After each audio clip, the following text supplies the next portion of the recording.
Hello everyone, in this session we are going to learn how to do revolve feature in NX CAD.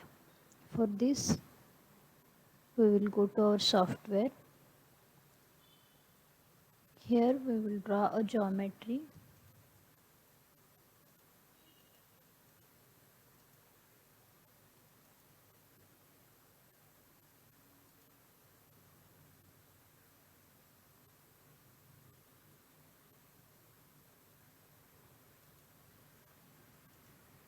Okay, finish sketch and go to revolve.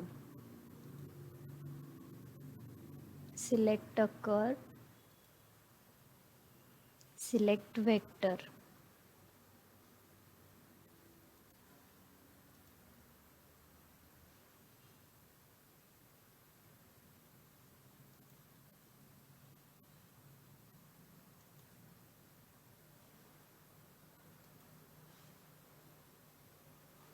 In which vector you want to revolve.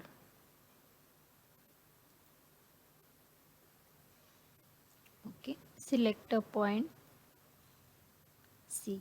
This is how you can do a revolve feature. Here you can give the angle at which you want to revolve. Here boolean operation you can add. And here you can select a body type. If you want solid body, click on solid. If you want sheet, then click on sheet. Apply and OK. This is how you can create a revolve feature in NX CAD. Okay.